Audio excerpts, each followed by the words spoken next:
माँ गंगा की उत्पत्ति की कहानी बहुत रोचक और प्रेरणादायी है। यह बात उस समय की है जब श्री हरि विष्णु ने देव माता अदिति के पुत्र के रूप में अपना वामन अवतार लिया था। उस समय धरती और स्वर्ग लोक के अधिपति दैत्यराज बलि थे। वह अपने गुरु शुक्राचार्य के बताए मार्ग पर चलते हुए निरंतर चलने वाले यज्ञ करवाते थे और गरीबों एवं ब्राह्मणों को दान देते थे। उन्हें अपने दानवीर होने का अहंकार था।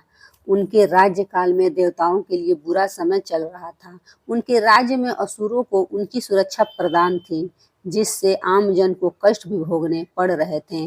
तब प्रभु ने इस समस्या को हल करने हेतु वामन अवतार लिया। बालक ब्राह्मण रूपी वामन देव दैत्यराज बलि के यज्ञ स्थान पर पहुंचे। जब बलि की नजर उन पर पड़ी तो बलि ने उनसे उनकी इच्छा पूछी। यह सुन वामन देव ने कहा, राजन, आपकी बहुत प्रशंसा सुनी है, आप दानवीर हैं। मुझे केवल उतनी भूमि चाहिए जितनी भूमि मेरे 3 पग में नप जाए। यह सुन सभी लोग वामन देव पर हंसने लगे। महाराज बलि भी अहंकार में आकर हंस पड़े। फिर हाथ जोड़कर वामन देव से और भी कुछ मांगने का आग्रह किया, परंतु वामन देव 3 पग भूमि पर अड़े रहे। ब्राह्मण बालक ने महाराज बलि ने कहा, दान के लिए आश्वस्त कर मैं पीछे नहीं हटूंगा। आखिर मैं दानवीर हूँ। ऐसा तो आपने भी कहा है भगवान।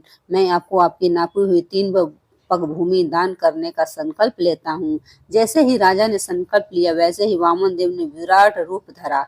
लोग भयभीत होकर इधर उधर भागने लगे। वामन देव ने एक पग में धरती और दूसरे पग में आकाश को नाप दिया और फिर तीसरे पग के लिए अपने पैर उठाए और बलि की ओर देखा। तभी बलि ने हाथ जोड़कर अपने घुटनों पर बैठकर कहा, हे प्रभु, तीसरे पग में आप मुझे नाप लें और मुझ पर भी स्वामित्व स्थापित कर लें। यह रहा मेरा मस्तिष्क आपकी सेवा में, आप मेरे मस्तिष्क पर पग रखें। तब प्रभु आकाश को नाप रहे थे, तभी उनके पैर का अंगूठा ब्रह्मांड में टकराया और वहीं से दिव्य जल बहने लगा, जिससे प्रभु श्री हरि के चरण कमल धुले। वो दिव्य जल की धारा जैसे ही प्रभु के चरण का धोकर नीचे की ओर गिरा, तभी ब्रह्मा जी ने उस जल की धारा को अपने कमंडल में धारण कर लिया और यही जल धारा ब्रह्मा जी की पुत्री गंगा कहलाई। ये जल धारा श्री हरि विष्णु के पैर यानी पद से टकरा कर निकली, इसलिए देवी गंगा को विष्णुपदी भी कहते हैं। महाराज भागीरथ की तपस्या से प्रसन्न होकर देवी गंगा के पिता भगवान ब्रह्मा जी ने उन्हें धरती पर अवतरित होने की आज्ञा दी, किंतु देवी गंगा की जलधारा के वेग को सहने की क्षमता धरती में नहीं थी। इसलिए कैलाशपति प्रभु शिव ने उन्हें अपने जटाओं में धारण किया और इसलिए देवादिदेव महादेव को गंगाधर भी कहते हैं। महाराज भागीरथ की तपस्या से प्रसन्न होकर उन्होंने अपनी एक जटा खोल दी, गंगा को धरती पर आने दिया।